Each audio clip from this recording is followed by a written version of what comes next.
The first stalk rises where nothing green should live. It splits the morning like a match struck against stone, a blade of color in a world of bleached bone and heat shimmer. The old man stands over it with a tin dipper in his hand, the metal too hot to hold, the brine inside slicking his knuckles with the smell of rust and ocean. He tips the dipper, lets the salty water bead along the soil he's scraped into a low crescent, and hears it hiss as if the desert itself is tasting it and finding it wrong. "Won't take," says the neighbor at the fence, voice flat as gravel. "Corn don't drink that." The old man, Harlan Pierce, says nothing. Words have been his most expensive currency these days. He has spent too many of them on bankers and seed reps and county men with hard smiles and softer promises. He has only the sound of windmill vanes tapping against a limp breeze, of a distant freight line combing the horizon, of his own breathing steady as a metronome. He sets the dipper down and presses his palm to the soil. The grit bites. The heat stings. But beneath there, a cool pulse like a heartbeat delayed. Dusty, his mottled cattle dog, pads up and sits, tongue sawing the air. The dog watches Harlan with the quiet attention of something that has chosen loyalty and intends to honor the choice to the end. "Everything drinks something," Harlan murmurs. He traces the shallow channels he carved in the night, the runnels that snake like silver scars across the field, leading from the rusted tank to the planted rows. He's lined them with a mesh the color of ash and stretched beneath that a film of clear vinyl he scavenged from a junkyard greenhouse, over which he's sprinkled sand and stone. The brine will crawl, he has promised himself, wicked forward by heat and thirst. It's salt left behind the way sweat dries on a shirt. Maybe, if he's right, if the desert agrees. By noon, a truck rolls up and rattles to a stop, coughing dust. 3 men climb down, all hats and sunglasses and polished boots that say their world is air-conditioned. One flips open a folder, another lifts a phone. The third just stares, taking inventory the way a buyer does at auction. "You're irrigating with salt water," the one with the folder says, as if naming a crime. "The extension office flagged your permit application. This is unconventional." Harlan wipes his neck. The brine tank pops quietly as the sun presses down. "It's water," he says. "It's saline," the man corrects. "It will sterilize your field. You'll ruin the soil profile beyond remediation. Corn is not a halophyte. Sir, I respect your ingenuity, but this is not how this environment works." The one with the phone smirks. "We'll call this Pierce's pickle," he says, snapping a photo. "Get you trending." The third man, the one who hasn't spoken, watches Dusty instead. "How much debt on the property?" he asks. "Enough," Harlan says. The man smiles without warmth. "We represent a concern interested in acquiring non-viable lands for solar storage. If this harvest fails, and it will, call me. There's no shame in knowing when it's over." When they leave, the wind feels colder though the air is boiling. Harlan kneels beside the first stalk again. He brings his face close to the green. He smells it. A ghost scent of rain on old tin, of something waking. It shouldn't be possible. Still, the stalk holds a sheen along its veins, a glint where droplets caught in the mesh evaporated and left. Not salt. Not here. Here, the grit is damp. Clean damp. The way skin cools beneath a wet rag wrung tight. "Everything drinks something," he repeats softer, to the plant or to himself or to the memory of a voice older than his. The windmill creaks. Underground, unseen, something answers. A muffled tick, a hollow note like a jar lid flexing. The desert shifts minutely, as if a secret rolls over in its sleep. By sunset, 3 more chutes push up. By dawn, there are 9. The men on line laugh. The neighbor rolls his eyes. The bank stalls his extension request. And still, under that graying sky, in a place where salt crusts the earth like frost, the corn comes on. Thin, stubborn, lit like liturgy. Harlan Pierce is 70, ledger thin, skin mapped by sun and years. He wears the same felt hat he wore when his wife was alive, and the brim was still a proper brim. He keeps her photograph near the kitchen sink where the faucet cries at night. He runs his thumb along the corner of the frame when the radio goes dead, when the dog sleeps too hard, when the wind forgets how to move and the house goes quiet enough to hear his heart find its way through another hour. He has farmed marginal land his whole life, first with his father, then alone. He knows the sound of failed rain. He knows the shape of a storm that will pass. He knows the heft of a dry year's corn, how light it is, how it rattles like regret. He also knows the weight of a promise. Years back, when his wife coughed and then didn't, when the doctor spoke in a voice like a waiting room clock, Harlan promised her he would keep the place alive. Not because it was good land, because it was theirs. The desert around his fence is a cartographer's joke. Sketched dunes and mesas, the leftovers of ancient water. But water remains, in its way, imprisoned, trapped beneath the crust in pockets and veins. Sometimes sweet, often bitter, mostly unreachable. Last winter, a survey crew for a pipeline company took sonic readings along the county road and left a roll of paper in the ditch when a wind snapped their EZ'd up and sent their coffee flying. Harlan found the paper. He wiped off the dirt and studied the inked lines in his kitchen under a lamp with a flicker. He didn't understand the math, but he understood shapes. He saw the bubble of something under his land, a lens, like the thin layer of clear water that rides on salt in a jar when you let the crystals settle. He saw, too, a striation that ran toward the dry lake bed, a seam that might carry capillary water if coaxed. So he built his contraption, windmill to tank, tank to mesh-lined runnels, runnels to rows. He scavenged filters and fine sand, remembered his grandfather folding muslin over a bucket at the coast to strain grit out of clams.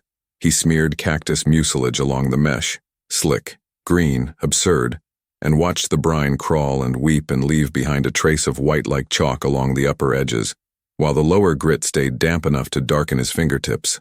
He knows it might not work. He knows the county men and the neighbor and the laughing internet might be right. He plants anyway. He waters anyway. He listens anyway.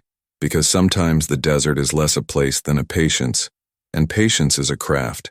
If you're watching this story and you've ever stood in a place that told you no, and you said yes anyway, hit the subscribe button and tell us where you're tuning in from. Share the last time you tried something everyone else called foolish. Drop your town, your county, your country in the comments. If you've grown corn, if you've grown anything, if you've kept a promise because it mattered to someone who isn't here to see it, stay with us. This isn't a parable. This is a field. This is a dog. This is a man. And something buried is waking. The first week, the salt should have crusted the soil like a scab. It doesn't. A thin white line appears along the upper lips of the runnels where evaporation gnaws, but the rows themselves grow darker each dawn, a moistness that seems to climb instead of sink. Dusty noses the channels and sneezes, then returns each night to sleep between two hills as if standing watch. The wind shifts. It comes not from the west but from the basin, carrying a smell Harlan hasn't felt since he was a boy at the pier. Iodine and fishbone and lightning on seawater. He wakes in the dark and pads out to the porch. The sky is a bruised silk. Somewhere far off, coyotes stitch a seam of sound through scrub. He listens. There, again, that hollow tick below ground, followed by a faint corrugated groan like tin flexing. At dawn, a patch of earth beyond his planted rows has sunk. Just an inch. A saucer depression. When he prods the center with a shovel, the dirt gives with a sigh. The shovel finds a lid. Metal or wood, hard to tell at first. Then a corner sloughs off and reveals a slice of an old timber hatch, tarred, the tar dried into scales. He digs carefully. Dusty keeps back, tail level, eyes bright. The hatch is small, no more than a 2x2 square, fitted with a handle eaten to lace by rust. He sets his hands on it and pauses. The heat presses on his back like a hand. When he lifts, the wood splinters. He pries instead, working a pry bar he bought at a farm auction 30 years ago. The hatch gives half an inch, then an inch, and a steam of air whispers up. Cool, unmistakably cool, smelling of salt caves and old rope. He lowers himself to the hole and looks. Blackness, then a sheen, a pool. He laughs, a single bark. It echoes back, small. He swallows, tastes metal and memory. His grandfather's stories return, about the War Department sun labs, about evaporative bells and brine batteries tucked into desert sheds to power listening posts, about men who knew how to trick water into behaving. He rigs a lantern and climbs down a short ladder. The air is cave-cool, shockingly kind. His light shows a chamber no bigger than his kitchen. A circular trough runs the perimeter, lined with glazed clay tiles, and in the trough sits water, clear above, milky below. In the center of the chamber, a pillar of porous stone rises from floor to ceiling. It's wrapped with rusted mesh, smudged with something green, long dead. A duct in the ceiling opens toward his field like a throat. There are diagrams on the wall. The glass of the frames has fogged and cracked, but he can still read the neat hand. Capillary fractionation, Brine lens, solar draft. A pinned photograph shows three men in rolled sleeves beside a field of dwarf sorghum that shouldn't have been able to live there at all. Someone has scrawled beneath the photograph, "Everything drinks something." He closes his eyes. He hears the same line in his father's voice in his own, layered until it is less a sentence than a rule. He opens his eyes and studies the stone pillar. It's pitted like coral. The desert used to be sea. He touches it, and his fingers come away damp. Not with brine somehow, but with something that tastes faintly sweet. He spends the day mapping airflow. Heat from the sun draws air through the duct. Night cool reverses it. The pillar breathes, exhaling moisture toward the trough and along the tunnel of the duct to the field. The trough behaves like a separator, salt settling down, fresher water riding up along the edges, feeding into a shallow cut that must have spilled toward something once. A pipe outlet is sealed with resin that has petrified. In the corner, a crate holds paper sealed in wax that shatters under his thumb and releases a smell of library and sun. He reads until the lantern gutters. In 1943, a small unit had buried a brine fractionation cellar here to test agrarian resilience architectures for coastal bombardment contingencies. Their problem was not unlike his: how to make edible green things grow when the only water was wrong. They'd built breathers and pillars, layered screens with mucilage from prickly pear, created a living filter that coaxed fresh from salt through the smug alchemy of physics and time. They had almost succeeded. Funding died. Men left. The cellar slept. He sleeps badly. Mind lit with diagrams. By morning he has revised his runnels, widened them, buried cucumber vines along the mesh to shade and feed the microbial film that now, under his care, begins to wake. He opens the petrified resin plug and constructs a collar of pipe to channel the fresher skim toward the rows. He ladles brine into the cellar's trough, watches as it stills, watches as the pillar breathes. Above, the tin tank pops and ticks. The windmill, for once, spins as if pleased with itself. The corn deepens its green. The leaves thicken. The stalks do not yellow as the extension agent said they would. They rustle when there is no wind. That second week, trucks return, more now. Locals stop, leaning on hoods. A reporter with a polished smile films Harlan without his hat. The county man peers through sunglasses and says, "You are conducting an unapproved subsurface modification." Harlan says, "Someone before me did the modifying." "Then you're operating it." "I'm operating hope," Harlan says. "You're operating liability." Behind them, a new sound threads the day. The thud of a helicopter. It drops low, wind slapping everything. Dusty flattens. A man leans out, snapping photos, wearing a vest with a corporate logo Harlan doesn't recognize. When the helicopter banks away, the men at the truck glance at each other, something like respect or greed passing between their eyes. That night, Harlan hears metal clink against metal out by the fence. Dusty growls and launches. Harlan grabs the lantern and finds a chain and a lock on his own gate, new, bright, smug. A laminated notice flaps in the wind. Notice of temporary assessment. Subsurface resource inquiry. He tears it off and feels beneath the paper, something colder than the night. He finds the antagonist's name the next day when a white SUV parks at the gate, and a woman in a pale suit steps out, her shoes too clean to be from here. She introduces herself as Marjorie Klein, counsel for Amun Ridge Holdings, LLC. "We're investigating an abandoned federal installation discovered under your property," she says. Her smile is surgery grade. "The installation predates your deed, which complicates ownership of any resultant technologies or resources. We have filed an injunction to preserve the site." "It was sleeping," Harlan says. "I woke it." "Then you put yourself at risk," Klein replies. "These cellars are unstable. They held for 80 years. She glances at the green behind him, a flicker of calculation crossing her face. "Your crops appear vigorous. For an interim solution, we're prepared to offer you a lease buyout and a relocation stipend. Your debt disappears. You retire somewhere with water that doesn't fight you." "No," she doesn't flinch. "You should speak with counsel. My counsel is buried," he says softly. He doesn't explain, because ghosts are not admissible in court and his wife's hand on the back of his neck can't be made into a document. "You want to take what makes this place possible," he adds. "You want to bottle it and sell it back." "We want to steward it," she says, and even Dusty snorts. When she leaves, he descends into the cellar and checks the pillar. The mesh sings under his fingers, a vibration barely there, like a bee invisible. He studies the notebooks again. The original team had encountered a problem in week 3, salt creep into the emitter mouths. They had solved it with a cheap trick: beeswax warmed and brushed thin along the upper channels, then dusted with charcoal to absorb heat and deter mineral adhesion. He melts candles, paints the lines, blacks them with char from the wood stove. He pinches cactus pads until they weep and refreshes the mucilage on the mesh. He whispers thanks to men whose names he can't quite read. Neighbors drift to the fence at dusk, drawn by the green. One lets his hand skim the leaves. Feels wrong, he says, but he smiles when he says it, as if wrong were another word for miracle when your pantry is thin. The extension agent returns, younger this time, her hair under a ball cap, her eyes tired but kind. It shouldn't work, she says honestly. And it does.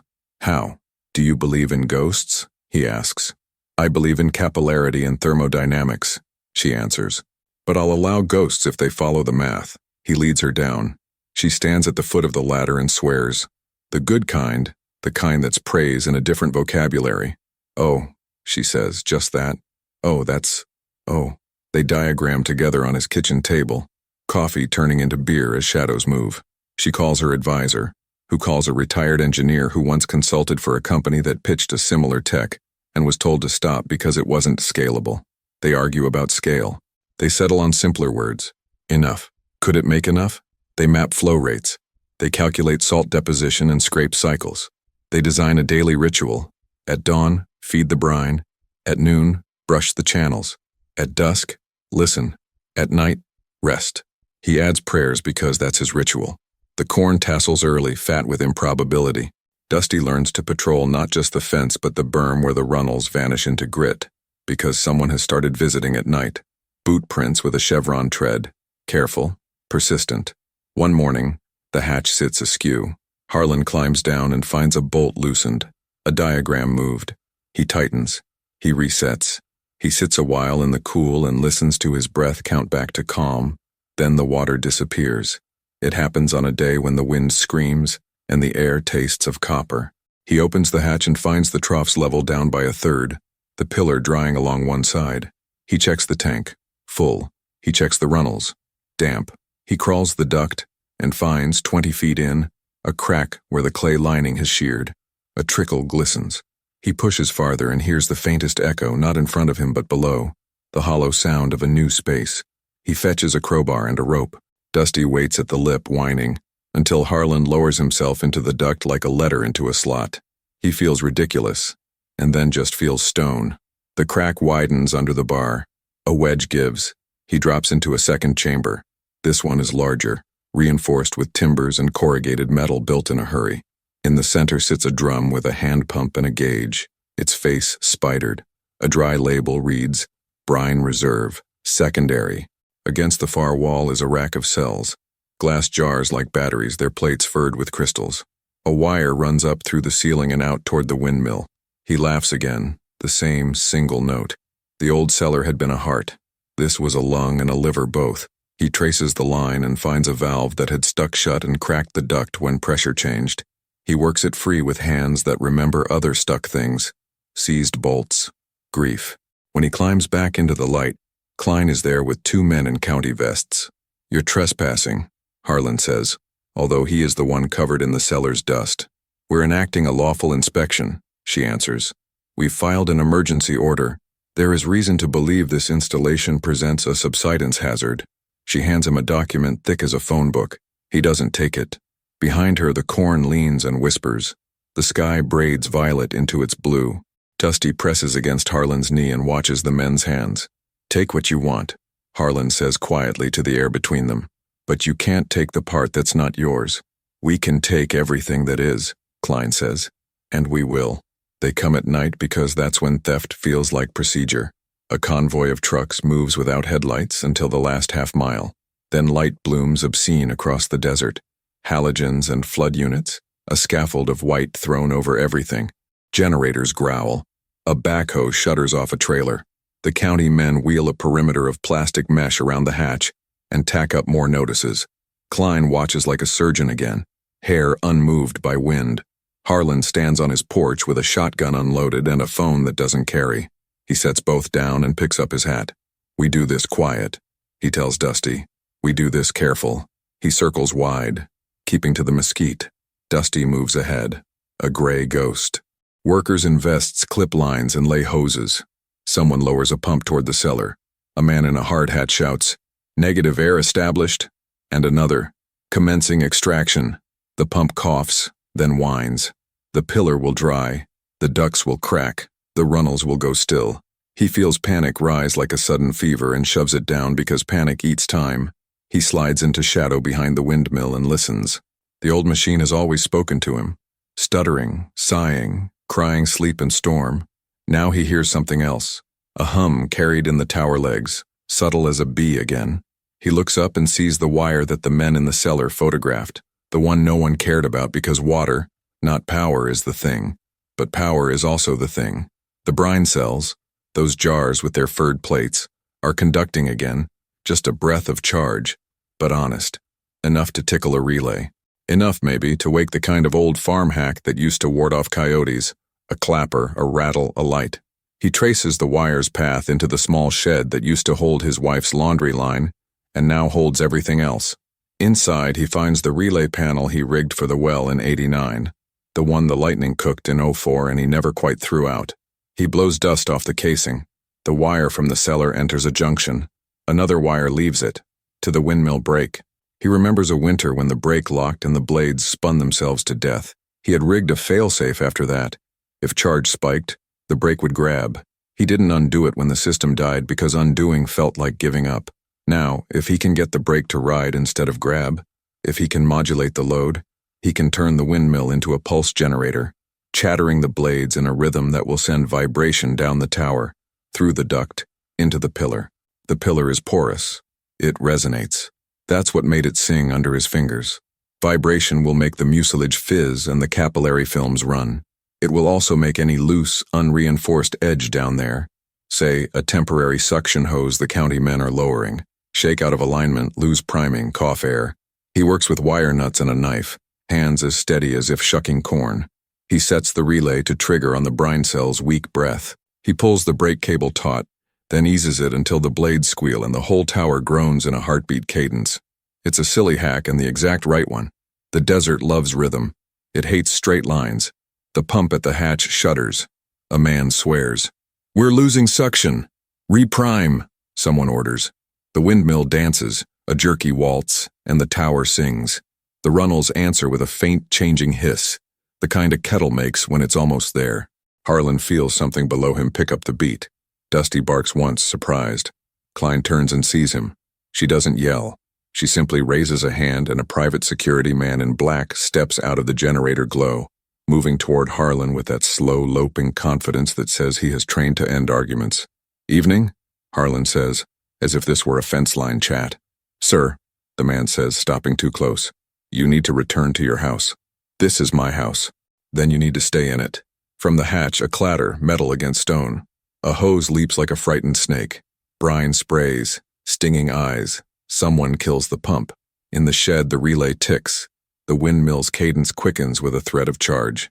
The pillar drinks and breathes and drinks. "Stand down your equipment," Klein calls calmly, not at Harlan but at her crew. "We adjust. We adapt. We proceed with controlled excavation." The security man takes a step as if to shepherd Harlan backward.